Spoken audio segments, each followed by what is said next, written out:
مشكلتك هي مشكله ديال النحافه، ما كتغلاضيش ما كتزاديش الوزن، بغيتي تغلاضي دغيا وبغيتي اختي تبني الجسم ديالك في مده قصيره. البنات اليوم جبت لكم هاد الوصفه، راه الا تبعتيها بالطريقه اللي غنعطيك بالنظام اللي غادي نعطيك كوني اكيده 10 ايام غيتهز الوزن ديالك. واحد الهزه يا اختي ما كنتيش معوله عليها، في مده قصيره غادي تقدري تكتسبي الوزن ديالك من 5 كيلو حتى 6 كيلو في 10 ايام البنات، في 10 ايام. ولكن تبعي معايا الوصفه حتى الاخر، تبعي معايا النصائح حتى الاخر باش دي اختي الوصفه كامله مكموله مع النصائح اللي غادي تزيدي مع الوصفه باش تكتسبي واحد الوزن زوين ويكونوا فيه غير المناطق الانثويه. ما نطولش لكم الفيديو ديالي، ارمي يا اختي لا في الشبكه شي طيح وشي يبقى، وديما بقاي ايجابيه حماسيه ورماليه يا اختي بوعكزونيه والملاليه. وكنموت عليكم. اهلا وسهلا ومرحبا، احلى البيدات احلى الغزالات الغاليات على قلبي. كي دايرين لاباس عليكم؟ كنتمنى كاملين على خير. انتم كتشوفوا في الفيديو ديال اليوم ودائما ان شاء الله مرحبا بكم فيديو جديد. مرحبا بالناس قدام، مرحبا بالناس جداد، مرحبا بالناس اللي اول مره كيشوفوا قناتي. كنقول لكم مرحبا والف مرحبا بكم ايمان. توحشتكم بزاف ديال الغاليات على قلبي وكنموت عليكم انا يا احلى متتبعات في العالم. الكبيدات الغزالات ديال وغادي نبداو البيدات ديالي باول مكون. قبل ما نبداو ما تنساونيش باللايك ديالكم بالبارطاج ديالكم، راه نتوما اللي كتعاونوني الكبيدات ديالي. وشكرا لكم بزاف بزاف. والكبيدات اللي اول مره كيشوفوا قناتي مرحبا بكم، عند اختكم تابوناو وفعلوا زر الجرس باش يبداكم كل جديد. ما تنساوش قولوا لي بلا راكم جداد، نفرح بكم ونعطيكم مقامكم يا احلى متتبعات في العالم. غنبداو البنات باول مكون في هذا البروتين الخطير لزياده الحجم في المناطق الانثويه خصوصا الجزء السفلي. عندنا حب العزيز او لوز الارض او لوز افريقيا اللي زوين بزاف البنات في زياده حجم الجزء السفلي. علاش؟ لحقاش الدهون ديالو كيتركزوا في الجزء السفلي. الا عرفت كيفاش نخدموا صحيح البنات، تشدوا حب العزيز غتغسلوه نشفوه غير في الشمس، ومنين تبغيو تحمروه غادي تسخنوا الفران وغطفيوه وغتدخلوه يسخن غير في الحراره ديال الفران اللي يعني اللي سخون. اللي ما عندهاش فران غتسخني شي مقيله طفي عليها وغدوزيه غير في ديك الصهد المقله، اولا يبقى غير في ديك الصهد الفران، حيت كل ما تحمر بزاف كل ما فقد الدهون اللي حنا محتاجينهم في هذا حب العزيز. ومنين تشري حب العزيز تشري النوعيه يقول لي يعطيك المزيان اللي الحبه ديالو غليظه وما تكونش فيه السوسه بزاف. كيعطيو ديك الحبه اللي رقيقه راك تكون فيها غير ديك الجلده الفوقانيه، يعني خاص يكون حب العزيز تامر وغليظ، يكون فيه الوسط ديالو يعني كاين، وراه المذاق ديالو حلو البنات، ما مار ما والو وزوين. راه هو من فصيله القطاني. بالنسبه للناس يقول لك واش مضر ولا ما مضرش، راه في مصر شحال هادي راه كانوا تيطيبوه بحال حنا كنطيبوا العدس واللوبيا، حتى هو راه كانوا كيطيبوه يعني زوين. اللي كيف قلت لكم خذوا النوعيه مزيانه. ثاني مكون باش نزيد نركز ونفيق العضله ونعمر العضله على الصح باش نهار نقطع الوصفه تبقى شاده فيا، هو الشوفان البنات او الخرطال. خذوا البنات الشوفان او الخرطال اللي حتى هو ضروري يدوز في الفران يتحمر او لا يتحمص عاد باش نطحنو. هنا البنات بزاف ديال البنات كيشدوا الشوفان وتيحمروه بزاف حتى كيتحرق. راه البنات ملي كنحمر المكونات ديالهم وتيفوت الفوت ديالهم في الطياب ديالهم في التحمار ديالهم، كتولي عندي الوصفه مره وفاقده المكونات الغذائيه، العناصر الغذائيه ديالها كتفقدهم تقريبا بواحد النسبه عاليه. ثالث مكون اللي هو اللوز البنات. اللوز البنات وضروري اللي غتقول لي نعوضوا بالكاوكاو، لا حنا بغينا بروتين، وبروتين اللي فيق لك ديك العضله. وشنو غادي ديري مع هذا البروتين؟ وركزي معايا اختي، غتاخذوا اللوز اللي حتى هو تيتحمر وكيتطحن. والمكون الرابع البنات اللي هو او عفوا هي الصوجا او فوس الصويا اللي غنيه بالاستروجين وحتى هي زوينه العضله. وبزاف الناس كتقول لك واش ندير الصوجا بلا ما نحمرها. الا درتي الصوجا بلا ما تحمريها غير بلا ما ديريها اختي في الوصفه، راه ضروري تحمر الصوجا وحتى هي ما نحرقهاش غير يذهب اللون ديالها فقط، حيت فاش كتحمر عاد باش كتطلق الزيوت ديالها اللي حنا محتاجينها وكيزيدوا في الحجم ديال العضله. وهي البنات راه كتستهدف المناطق الانثويه لحقاش حتى هي غنيه بالاستروجين، وراها واعره بزاف في شي حاجه ديال انا زياده الحجم وفي المناطق الانثويه خصوصا البلايص اللي فيهم العضله.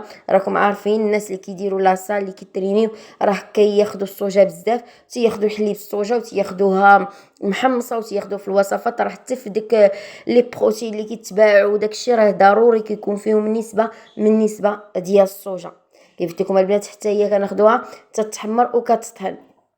وتنقول وصفة سريعة الوزن وإبراز مناطق أنثوية وتسمينهم، ونزيدو عليهم تا هو كيعطي واحد النتيجة واعرة اللي هو الزجلان البنات بالدهون ديالو، وانه تا هو كيمشي للهرمونات وكيزيد في المناطق الانثويه، الزجلان او السمسمه الكبيده. وهنا كنقول لكم في وصفه اللي غتخلط ما تخلطش مع الماء، يعني الزجلان راه خصو يكون محمر. فهمنا الكبيدات ديالي. بزاف الناس كيغلطوا في المكونات، شي كيحمروا شي ما كيحمروش ولا كيديروا مكونات خضرين.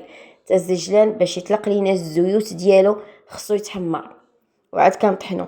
وما نساوش محبوب الجماهير، يعني غناخد دوك المكونات كامله كتحمر وكتطحن، فكنزيد معاهم واحد ساشيات سيريلاك. ماشي ضروري هاد الكبيره اختي بلا ما تخلعي، كانت هادي ديريها، كانت غير ديك الصغيره كتباع بديك 6 ديال الدراهم ديريها اختي. غير هو شرط من شروط ديال السيريلاك نستعمل ديال القمح، ما نستعملش الخضر، ما نستعملش ديال الفواكه الجافه، ما نستعملش الفواكه العاديه، يعني ناخد ديال القمح. كنخلط الكل عندي اختي كيولي عندي على شكل خلطه. راه من اساسيات الوصفه تخزين ديالها، الا هي خزنتيها في بلاصه اللي هي مقاده ونقيه وملائمه كتبقى محتويه، وحافظتي عليها كتبقى محتويه على جميع العناصر الغذائيه ديالها.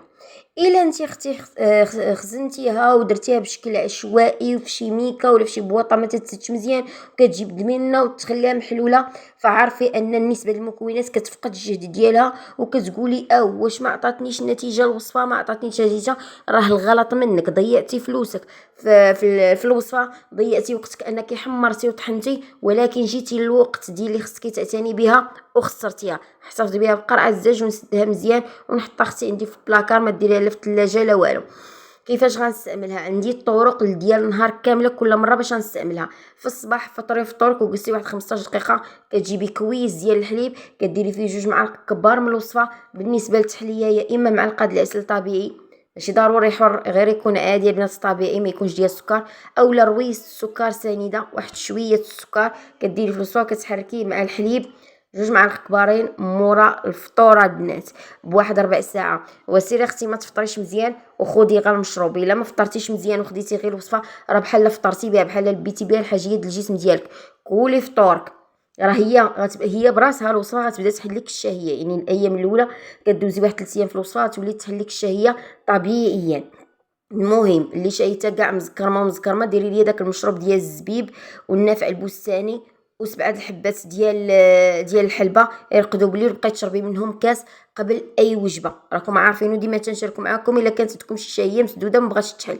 المهم 2 معالق كي قلت لكم في الحليب و2 مور الفطور ب4 ساعه، وعندي 2 معالق كبارين مورا الغداء خلطيهم في الشكلاط او في شي عسل او في شي مربى، يعني ما كنحتاج لا حليب لا مشتقات الحليب مور الغداء. وديال الليل اختي ركزي معايا مزيان، راه عندها واحد الحيله اللي غتعطيك نتيجه ديال مور العشاء البنات. كتعشاي العشاء عشيتي شي عشاء مغلق كتجلسي غير واحد نص ساعه، تعشيتي شي عشاء عادي كتجلسي 4 ساعه. كتاخدي ليا 3 المعلقات من الوصفه كديرهم في بيرلي وكتخلطيهم وكتاكليهم، يعني مور الفطور 2 معالق، مور الغدا 2 معالق، ولكن مور العشاء 3 معالق في بيرلي البنات. تقولي كل ليله بيرلي، مثلا اليوم توفر بيرلي غدا ما توفرش ممكن تخلطيها لا ديري غير في الحليب، ولكن بعدو ديري بيرلي بحال ديري نهار نهار لا، ولكن يستحسن يكون كل ليله وخصوصا في الاسبوع الاول باش كتنتقلي من واحد الوزن لواحد الوزن اخر، يعني دغيا كتبان نتيجه الوصفه. تبعيها بهذه الطريقه ما تغلطيش فيها. بالنسبه للمكونات نسيت ما قلت لكمش كل مكون شحال غديري منه. تحاولي المكونات يكونوا قد بعضياتها، مثلا درت كاس اللوز، كاس الحب العزيز، كاس الزجلان، كاس الصوجه، ندير معاهم ساشيه ديال سيريلاك. درتي زلافه غادي ديري 2 ساشيات سيريلاك. يعني حاولي ان المكونات تكون مقتربه مع بعضياتها، ماشي مشكل الا كان ناقص شويه من شي مكون او زايد شويه من شي مكون، ماشي مشكل غير تكون مقتربه. ايوا يا الكبيدات كيف العاده ما كنسخاش بكم وكنموت عليكم. ساعدوا اختكم بلي لايك ديالكم وبالبارطاج ديالكم وتابوناو عندها. الله يخليكم ليا الحبيبات ديالي، شكرا على خير ونشوفكم على خير. اوجه الخير.